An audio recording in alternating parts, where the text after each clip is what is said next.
Ambassador Vecthera stood before the Grand Council of the Crethani Empire with confidence burning in his chest. His scales gleamed under the chamber lights as he addressed the most powerful beings in the known galaxy. Around him sat the 12 council members who had ruled their empire for 3,000 years of conquest and glory.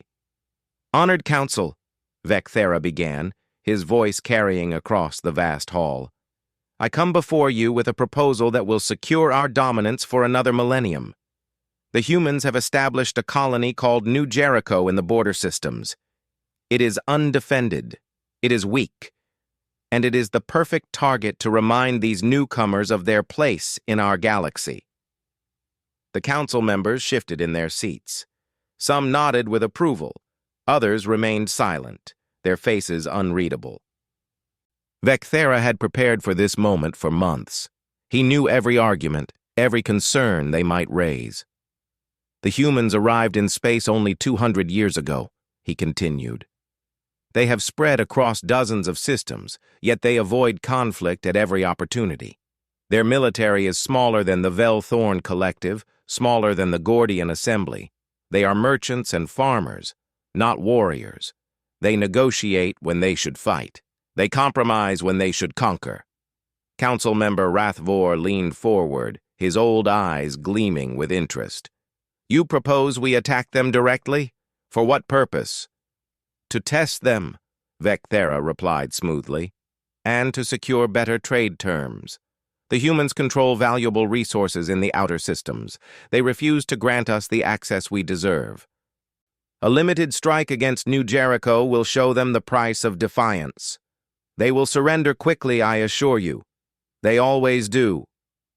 Murmurs of agreement rippled through the chamber. The Crethani had conquered 47 species in their long history. Every single one had submitted after the first show of force. Why would humans be different? But then Elder Shamora rose from her seat, her ancient form moving slowly but with purpose.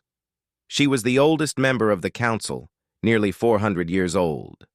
Her voice, when she spoke, carried the weight of centuries. "I must speak against this proposal," she said quietly. The chamber fell silent. "There is a warning in our oldest archives, a warning from the first ones who came before us. They left only one message for future generations: never provoke humanity." Vecthera felt his confidence waver for just a moment, but he quickly recovered. "With respect, Elder, those are myths from our primitive past.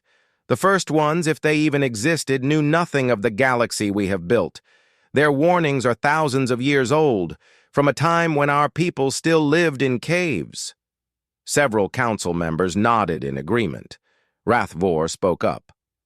"The Elder Shamora honors our traditions, but we must live in the present. I have studied the humans extensively. They are peaceful to the point of weakness. They have been insulted by the Tarkesh raiders for decades and have never retaliated with full force. They allow piracy in their space rather than wage war. This is not a species to fear." Shamora's eyes moved across the council. "I ask you to consider why a powerful species might choose peace. Is it weakness or is it restraint? The ancient warning does not call humans weak. It simply says never to provoke them." "Superstition," another council member muttered. Others echoed the sentiment. Vecthera seized the moment. "We are the Crethani Empire. We have crushed civilizations far older and more advanced than these humans. Our military has never been defeated in open conflict. We fear no one, and we certainly will not be paralyzed by ancient ghost stories." The debate continued for another hour, but the outcome was never in doubt. The younger council members, ambitious and hungry for continued expansion, outnumbered the cautious elders. When the vote was finally called, 8 members voted in favor of the attack. Only 3 voted against it. "It is decided," announced Supreme Chancellor Velkarn. "Ambassador Vecthera, you are authorized to proceed with a limited military strike against the human colony of New Jericho. Make it swift. Make it decisive. Show these humans the cost of denying the Crithani Empire. Vecthera bowed deeply, triumph singing through his veins. It will be done, Chancellor. Within one cycle, the humans will beg for terms. As the council dispersed, Shamora remained in her seat, staring at the empty chamber. When everyone else had left, she rose slowly and made her way to the deepest levels of the council archives. These ancient halls were rarely visited anymore. Most Crithani had forgotten they even existed. She walked past countless records of battles and conquests, past treaties signed in blood and victory monuments carved in stone. Finally, she reached the oldest section, where the walls themselves were carved from the bedrock of their homeworld. Here, in the language of the first ones, were the warnings left for future generations. Shamora ran her hand over the ancient script, her fingers tracing symbols that predated the Empire by millennia. Most of the warnings were practical advice about disasters and diseases. But one section stood alone, carved deeper than all the others, as if the ancient ones had wanted to make sure it could never be erased. She translated the words slowly, though she had memorized them long ago. Never provoke humanity, for they do not forgive sins against the innocent, and their memory is eternal. They will not destroy your cities or burn your worlds. They will do something far worse. They will show you what you truly are. And you will not survive the reflection. Shamora stood in the darkness for a long time, reading the warning again and again. She thought of Vecthera's confidence, of the Council's certainty, of 3,000 years of unbroken victory. She thought of the humans, peaceful and patient, spreading through the stars without conquest or cruelty. And she wondered what the first ones had seen that terrified them enough to leave this warning for a civilization that would not exist for thousands of years. In the depths of the archives, surrounded by the weight of history, Shamora felt something she had not experienced in all her long life. She felt fear, cold and certain, settling into her bones. The decision had been made, the attack was authorized, and somewhere in the border systems, 12,000 human civilians had no idea that their lives were about to change everything. The Crithani war fleet emerged from faster-than-light travel above New Jericho, like predators descending on prey. Commander Velcrath stood on the bridge of his flagship, looking down at the small blue-green world below. It reminded him of a dozen other colonies he had conquered, peaceful, undefended, weak. "Scan the surface," he ordered. "Locate their military installations." His tactical officer worked quickly, then looked up with confusion. "Commander, there are no military installations. We detect farming communities, water treatment facilities, schools, and medical centers. No weapons platforms, no shield generators, no orbital defenses." Velcrath felt a mixture of contempt and satisfaction. The intelligence reports had been correct. These humans truly were defenseless. "Open a communication channel to the surface."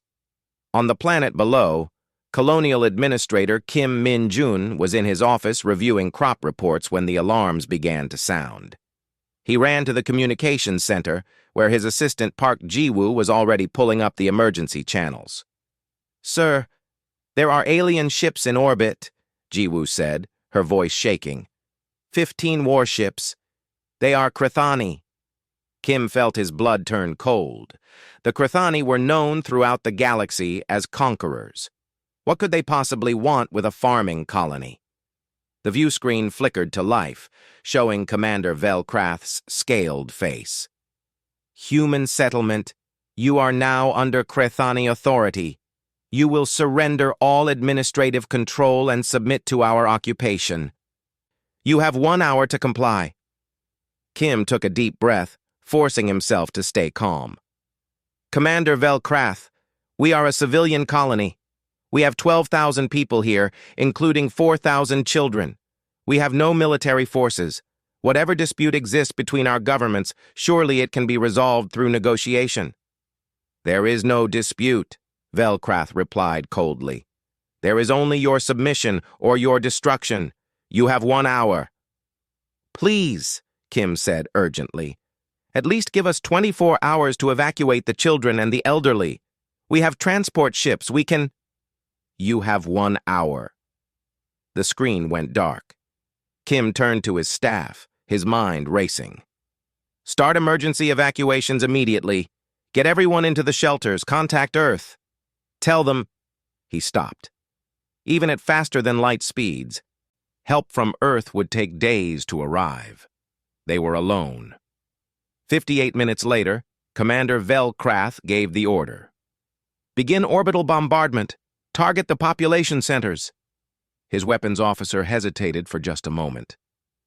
Commander, our sensors show thousands of civilians in those areas. There are children. Follow your orders, Velcrath said flatly. The humans need to learn the cost of defiance. The first energy beams struck the main settlement at exactly 1 hour. Buildings that had housed families for generations vanished in flashes of superheated plasma.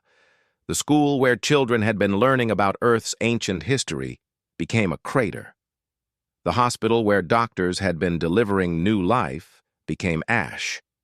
3,000 humans died in the first 10 minutes. Kim Min-jun survived the initial strike because he was in the underground command center. When he emerged into the smoke and ruin, he found his world transformed into hell. Buildings burned, people screamed, children cried for parents who would never answer. The Krathani ground forces landed an hour later. Soldier Treshka was among the first wave, and what he saw disturbed him deeply. This was not a military target. There were no soldiers, no weapons, no resistance, just civilians trying to protect each other. He watched a human man, covered in burns, stepping in front of 3 children with his arms spread wide. The man was crying, begging in broken galactic common. Please, not the children. Take me, but please not the children. Treshka's squad leader raised his weapon. Move aside or die with them. The man did not move. The squad leader fired. The man fell, and the children screamed. Treshka felt something break inside him, but he was a soldier. He followed orders. They all did. The battle, if it could be called that, lasted 6 hours. 8,000 colonists were taken prisoner and herded into detention camps. 4,000 were dead. New Jericho, which had been a symbol of human hope and peaceful expansion, became a monument to cruelty. Commander Velcrath sent his report to the Grand Council with satisfaction. Victory achieved with minimal losses. The human colony has been secured. I estimate Earth will surrender within 5 days when they realize the cost of resistance. But Earth's response, when it came 3 days later, was nothing like what the Krathani expected. There were no threats of retaliation, no ultimatums, no declarations of war. Human Ambassador Park Jae-won appeared on every galactic communication channel. He was a small man with gray hair and tired eyes. He spoke quietly, without anger or theatrics. People of the galaxy, he began. 3 days ago, the Krathani Empire attacked our colony of New Jericho. This was not a military target. It was a farming community. The Krathani killed 4,000 civilians, including over 1,000 children. They did this deliberately after being asked to allow evacuations. He paused, letting the words sink in. We are transmitting the full records of what happened. We have nothing to hide. The world deserves to see the truth. In the Krathani Grand Council chamber, Vecthera watched the broadcast with growing confusion. What is this? Where are their threats? Where is their declaration of war? Park Jae-won continued speaking. The Krathani Empire has committed a war crime against civilians. We do not make this accusation lightly. We have documented evidence. We have survivor testimony. We have the Krathani's own communication records, which we intercepted. He looked directly into the camera, and his quiet voice carried more weight than any shout. We will respond appropriately. We ask the galaxy to witness what happened here. We ask you to see the truth, and we ask you to remember." The transmission ended. In the days that followed, Krathani intelligence reported something strange. Human military fleets were not mobilizing for a counterattack. Instead, human diplomats were meeting with every major government in the galaxy. Human information networks were broadcasting footage from New Jericho on every available channel. Vecthera stood before the Grand Council again, but this time his confidence had cracks in it. The humans are not responding as expected. They should be surrendering or attacking. Instead, they are talking. They are showing images. I do not understand their strategy. Across the chamber, Shamora sat in silence. She understood. She had read the ancient warning. The humans were not preparing to destroy the Krathani Empire. They were preparing to dam it. 3 weeks after the New Jericho massacre, humanity's response arrived in a form the galaxy had never seen before. It was not fire and blood, it was truth, delivered with surgical precision. Human diplomats released the complete footage of the attack on every major information network in known space. The footage was unedited, with full context provided. It showed Commander Velkrath refusing evacuation requests. It showed energy beams striking schools and hospitals. It showed Krathani soldiers firing on unarmed civilians who were trying to protect children. The footage played on every world, in every language, through every available channel. Humans made no commentary, added no propaganda. They simply titled it New Jericho, a record of events, and let the images speak for themselves. On the Krathani homeworld, young officer Mel Thora sat in her apartment watching the footage with growing horror. She had believed the official reports that New Jericho was a legitimate military target. She had believed the humans were dangerous aggressors who needed to be stopped. But the footage showed something completely different. It showed her brother. Treshka appeared in several clips, part of a squad clearing civilian shelters. Melthora watched him following orders, watched him standing by as defenseless people were executed. She watched a human farmer begging for the lives of 3 children, watched the squad leader shoot him down, watched her brother do nothing to stop it. She turned off the screen and vomited. Across the Krathani Empire, millions of citizens were having similar reactions. The Empire had always presented its conquests as necessary acts of strength, battles against worthy opponents. But there was no way to present New Jericho as anything other than what it was, the deliberate slaughter of civilians. The Grand Council convened an emergency session. Vecthera stood before them, no longer confident, now defensive. "This is human propaganda. They are manipulating the footage to make us appear—" "The footage includes our own military communications," interrupted Council Member Rath Vor coldly. "I have reviewed it personally. It is authentic. Commander Velkrath's own words condemn him." Supreme Chancellor Velkarn slammed his fist on the council table. "Demand that the humans cease these broadcasts immediately. This is psychological warfare." Ambassador Park Jae-won responded to the demand within hours. His message was brief and played across every channel. "We will not stop sharing the truth. Every sentient being in the galaxy has the right to know what happened at New Jericho. We call this freedom of information. If the Krathani Empire finds the truth inconvenient, perhaps they should not have created it." But the footage was only the beginning of humanity's response. Human diplomats began meeting with representatives from every major civilization in the galaxy. They carried with them detailed evidence of Krathani war crimes, carefully documented, meticulously verified. The Velthorn Collective, longtime trading partners with the Krathani, watched the footage and immediately suspended all trade agreements. Their ambassador made a public statement. "We cannot continue economic cooperation with a government that deliberately targets children." The Gordian Assembly followed. Then the Marsh Federation, then the Teluvian Commonwealth. Within 2 weeks, 23 species had severed trade relationships with the Krathani Empire. 15 more imposed economic sanctions. The Crethani economy, which had relied on resources and trade from across the galaxy, began to collapse. Unemployment rose. Supply chains broke down. Food shipments from conquered worlds were disrupted. The empire that had seemed invincible started to crack from within. And still, humanity did not fire a single shot.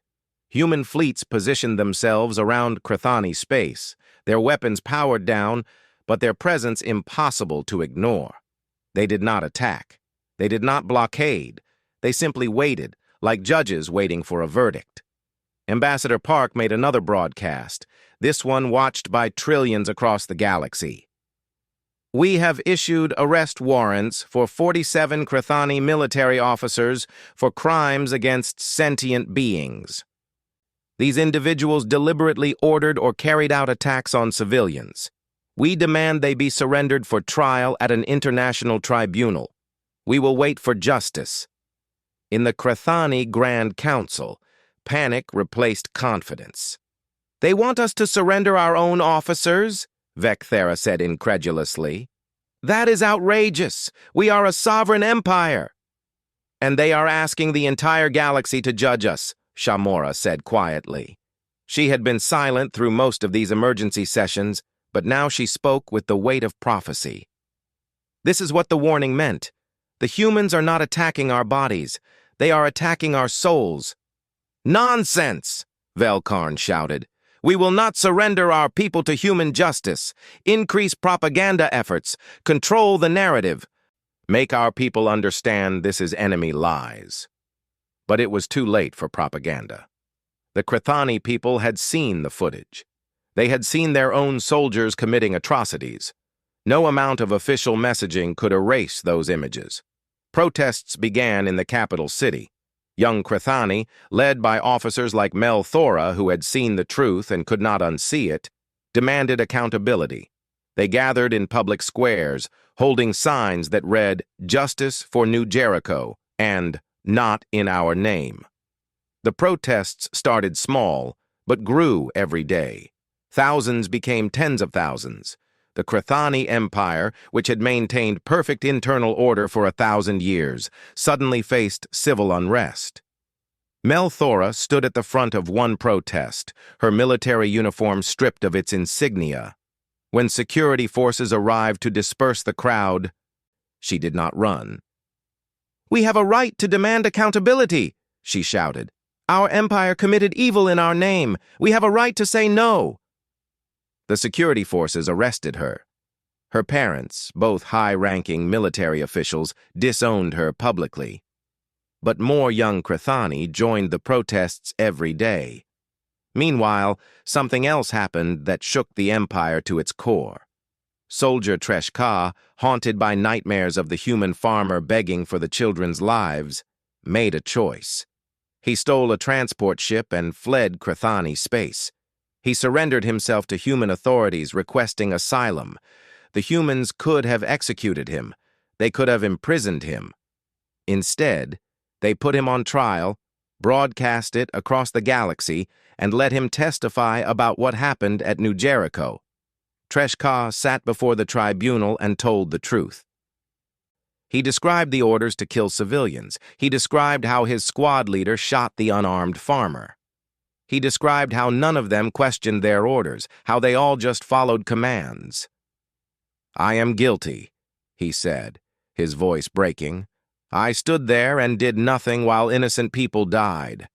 I cannot undo what I did, but I can tell the truth about it." His testimony was broadcast on every channel. A Crethani soldier admitting to war crimes, confirming everything the humans had claimed. In the Grand Council chamber, Vecthera watched the broadcast in silence. Around him, other council members sat frozen. They had expected the humans to attack. They had prepared for military retaliation. But this was something far worse. The humans were not destroying the Crethani Empire from the outside. They were holding up a mirror and letting the empire destroy itself. 2 months after New Jericho, the Crethani Empire was unraveling faster than anyone had predicted. The humans maintained their siege. But it was not a siege of weapons and blockades. It was a siege of conscience, and it was devastating. 38 species had now severed diplomatic relations with the Crithani. Economic sanctions had brought trade to a near standstill. Resources that the Empire had taken for granted dried up overnight. Unemployment reached 30% on the homeworld. Food shortages began in the outer territories. Ships that had carried goods across the Empire now sat idle in ports. But the economic collapse was only part of the crisis. The real damage was internal, a fracture that ran through the heart of Crithani society. The younger generation, exposed to footage from New Jericho and testimony from soldiers like Tresh Ka, demanded accountability from their government. They organized protests that grew larger every week. They refused to serve in the military. They questioned everything their empire had taught them about strength and conquest. Melthora had become a symbol of this movement. After her arrest, she was released when the authorities realized imprisoning her would only create more protests. She spoke at rallies, her voice carrying across crowded squares. "Our parents' generation conquered 47 species," she told thousands of gathered Crithani. "They told us this made us great. They told us this made us strong. But what happened at New Jericho was not strength. It was evil. And if we remain silent, we are complicit in that evil." Traditional Crithani, especially the older generation and the military leadership, fought back against this narrative. They organized counter-protests. They published articles defending the Empire's history. They argued that the younger generation had been corrupted by human propaganda. Melthora's father, General Krath Mora, appeared on the official news networks. "My daughter has betrayed everything our empire stands for," he said coldly. "She has chosen enemy lies over loyalty to her own people. She is dead to me." But his words only drove more young Crithani to Melthora's side. They had seen the footage. They knew it was not propaganda, and they could no longer accept the empire their parents had built. The split between generations became a split in the government itself. Council members who had voted for the attack on New Jericho found themselves isolated. Moderates, led by Shamora, began forming a separate faction within the council. "We must surrender the war criminals," Shamora argued during a heated council session. "It is the only way to end this crisis." Vecthera, who had authored the plan to attack New Jericho, stood in fury. "Surrender our own people to human justice? Never! That would be the end of everything we are." "What we are is already ending," Shamora replied quietly. "Look around you. Our economy is collapsing. Our people are fighting each other in the streets. Our allies have abandoned us. And the humans have not fired a single shot. They do not need to. We are destroying ourselves." Supreme Chancellor Velkarn tried to maintain control, but his authority was crumbling. Half the council wanted to negotiate with the humans. The other half wanted to attack Earth directly and end this humiliation with military force. The military hardliners began planning a desperate strike. "We attack Earth with everything we have," argued Commander Velkrath, recalled from New Jericho to help plan the offensive. "We show the galaxy that the Crithani Empire cannot be broken by words and images. We remind everyone that we are still the strongest military power in known space." But when the plans were presented to the full military command, something unexpected happened. Junior officers refused to follow the orders. Entire ships declared they would not participate in another attack on civilians. "We have seen what happened at New Jericho," said Captain Thel Vora, speaking for a group of 40 ship commanders. "We will not repeat those crimes. If you order us to attack Earth, we will refuse." It was mutiny, something unthinkable in the Crithani military. But it spread like fire. Within days, nearly a third of the fleet had joined the resistance. Throughout all of this, the human fleets remained at the borders of Crithani space, weapons still powered down, waiting patiently. They sent no threats. They made no demands beyond the original one: Surrender the war criminals for trial. Ambassador Park made periodic broadcasts, always calm, always factual. We understand the Crethani Empire is experiencing internal difficulties, he said in one message. We do not celebrate this. We take no joy in watching any civilization suffer. But justice for the victims of New Jericho is not negotiable. 4,000 civilians, including over 1,000 children, were deliberately murdered. Someone must be held accountable. In the detention camps on New Jericho, the 8,000 human survivors watched these developments through smuggled communication devices. Kim Min-jun, who had lost his wife and 2 children in the initial bombardment, saw the Crethani Empire tearing itself apart. They are suffering, said Lee Sun-hee, another survivor who had lost her entire family. Good. They deserve to suffer. But Kim shook his head slowly. I want justice, not revenge. I want the people who did this to face trial. I want the galaxy to see that this kind of evil has consequences. But I do not want millions of innocent Crethani to starve because of what their leaders did. It was a distinction that separated humanity's response from typical galactic warfare. The humans were precise in their target. They wanted the guilty punished, but they did not want collective punishment of an entire species. As the crisis deepened, moderate Crethani began reaching out to human diplomats through unofficial channels. Shamora herself sent a secret message to Ambassador Park. If we surrender the war criminals, will you end the sanctions? She asked. Park's response was careful. We want justice, not the destruction of your empire. Surrender those responsible for New Jericho. Let them face trial. Show the galaxy that the Crethani people reject what was done. Do these things, and we will help you rebuild. It was an offer of mercy, but it came with conditions that the hardliners found unacceptable. The debate raged within the Grand Council, becoming more violent with each session. Council members shouted at each other, ancient alliances fractured. The unity that had held the empire together for 3,000 years shattered completely. And then, on a day that would be remembered in Crethani history forever, the inevitable happened. The protesters stormed the Grand Council chamber. Security forces, many of whom were sympathetic to the movement, stood aside and let them pass. Melthora walked through the doors of the chamber where her civilization's fate had been decided for millennia. Behind her came thousands of young Crethani, demanding change. This council has lost its legitimacy, she announced. You led us into dishonor. You committed evil in our name. We are here to take back our future. It was revolution, and the old order had no strength left to stop it. 6 months after the massacre at New Jericho, the Crethani Empire ceased to exist. The Grand Council was dissolved, its members either arrested by their own people or fled into exile. A provisional government, led by Elder Shamora and representatives from the Reform movement, took control of the homeworld. Their first act was to contact Ambassador Park Jae-won.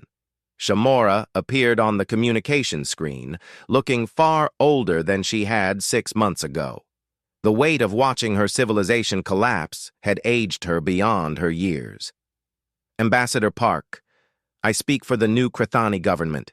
We are prepared to surrender all 47 individuals named in your arrest warrants. We ask for mercy in exchange for cooperation. Park looked at her for a long moment before responding. We want justice, not revenge. We want the galaxy to see that crimes like New Jericho have consequences. Surrender those responsible, and we will help you rebuild. The transfer happened 1 week later on a neutral space station. One by one, the Crethani officers responsible for New Jericho were handed over to human custody. Commander Vel Krath was among them. So was Vecthera, architect of the entire attack. They came in chains, stripped of rank and honor. The trial was held on the same neutral station, and it was broadcast across the entire galaxy. Humans insisted that judges from multiple species participate, not just human judges. They wanted the trial to be seen as legitimate by everyone. The evidence was presented carefully and completely. Footage from New Jericho, communication logs showing the orders, testimony from survivors, testimony from Krathani soldiers like Tresh Ka, who had participated and then found the courage to admit the truth. The defendants were given every right to defend themselves. They had lawyers. They could present evidence. They could cross-examine witnesses. The humans were determined to show the galaxy what justice looked like, not revenge. Vecthera took the stand in his own defense. He showed no remorse, no understanding of what he had done. "We are Krathani," he said coldly. "We are the strong. For 3,000 years we have conquered those weaker than us. That is the law of nature. The strong survive, the weak submit or die. New Jericho was simply the latest chapter in that history." The judges listened in silence. Then Kim Min-jun, survivor of New Jericho, was given permission to address the defendant directly. Kim walked slowly to the witness stand.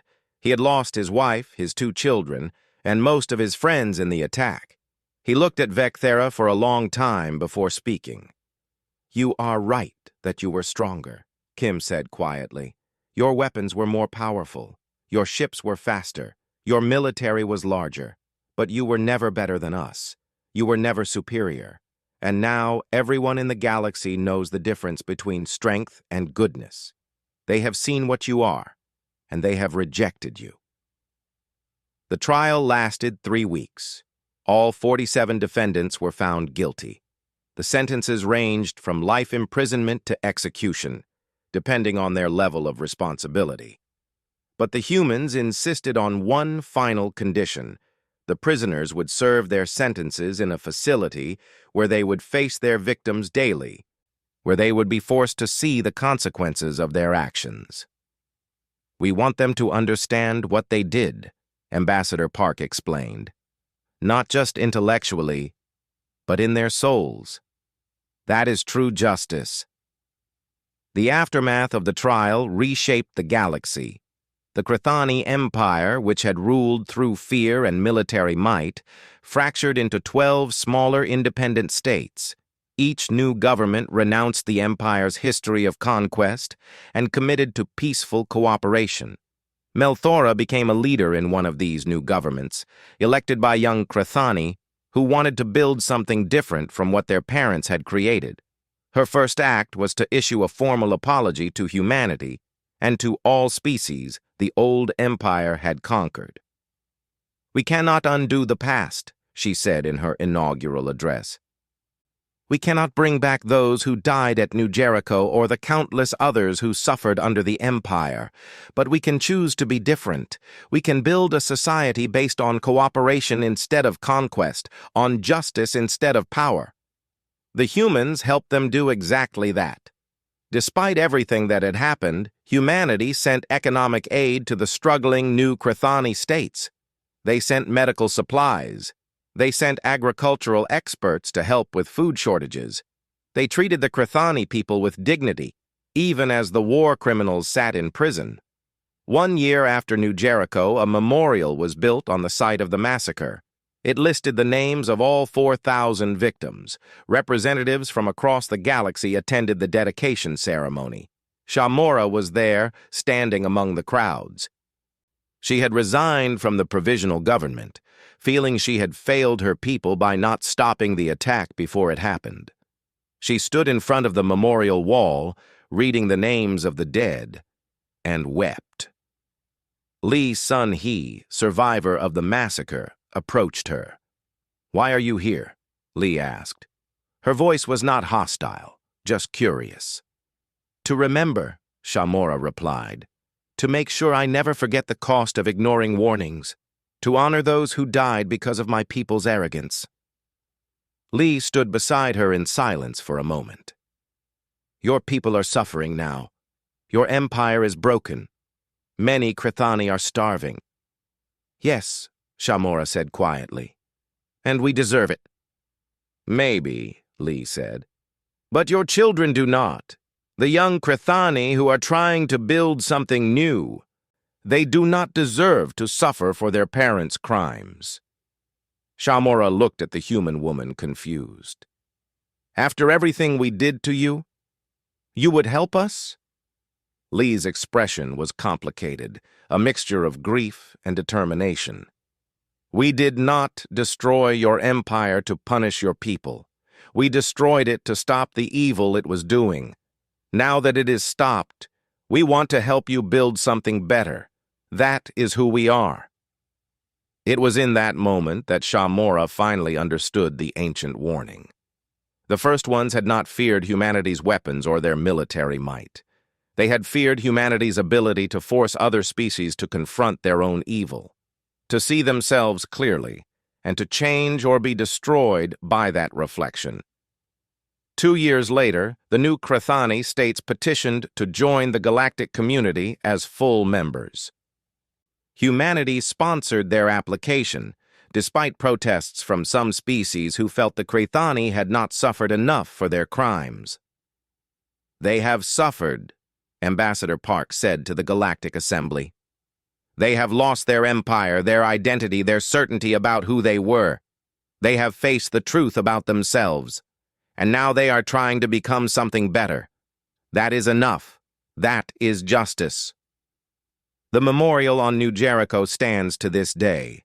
Carved at its base in multiple languages are words from the ancient warning that Shamora found in the archives. They will show you what you truly are, and you will not survive the reflection. Below that, humanity added their own words. But from that truth, something new can grow.